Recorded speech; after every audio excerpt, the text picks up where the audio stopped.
Bonjour à tous, chers auditeurs. Aujourd'hui, je vais vous emmener au Japon. Imaginez une solution qui non seulement produit de l'énergie renouvelable, mais résout également les problèmes d'espace terrestre limité et d'efficacité énergétique. Cette idée géniale prend forme sur les surfaces aquatiques, où des panneaux solaires flottants captent les rayons du soleil pour produire de l'électricité. Allons explorer comment cette innovation révolutionne l'énergie solaire.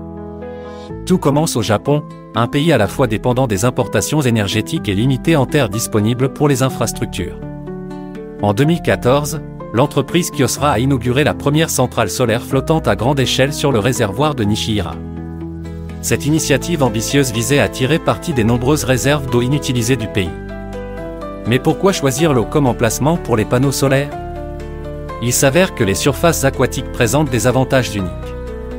Les panneaux flottants réduisent l'évaporation de l'eau, ce qui est crucial dans les zones souffrant de sécheresse. De plus, l'effet rafraîchissant de l'eau améliore l'efficacité des panneaux, qui produisent ainsi plus d'énergie que ceux installés sur Terre. La technologie elle-même est fascinante.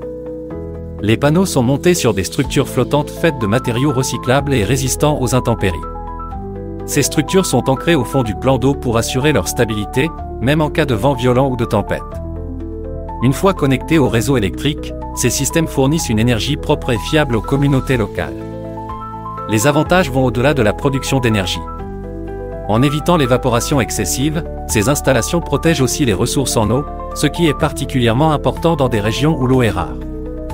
Elles préviennent également la croissance des algues en bloquant une partie de la lumière solaire, contribuant ainsi à maintenir un écosystème aquatique sain. La centrale solaire flottante de Nishihira, par exemple, produit suffisamment d'électricité pour alimenter environ 5000 foyers. Elle permet également d'éviter l'émission de milliers de tonnes de dioxyde de carbone chaque année, ce qui en fait une solution exemplaire pour lutter contre le changement climatique. Ce succès a inspiré d'autres projets similaires dans des pays comme l'Inde, la Chine et les Pays-Bas. Cependant, cette technologie n'est pas sans défi. Les coûts initiaux de ces installations restent élevés, et leur entretien requiert une expertise spécifique, notamment pour éviter les dommages liés à la corrosion. Mais les chercheurs travaillent activement sur des matériaux plus durables et des processus de fabrication moins onéreux. Les progrès réalisés au cours des dernières années rendent ces projets de plus en plus accessibles. Un autre aspect souvent discuté est l'intégration de ces panneaux dans le paysage. Certains craignent qu'ils nuisent à la beauté naturelle des plans d'eau. Cependant, des solutions comme la conception esthétique des structures ou leur positionnement stratégique répondent à ces inquiétudes. Dans plusieurs endroits, ces projets sont devenus une attraction touristique, mettant en valeur leur harmonie avec l'environnement. Imaginez un futur où chaque plan d'eau, du lac urbain aux réservoirs industriels, pourrait produire de l'énergie propre. Cette vision n'est plus une utopie.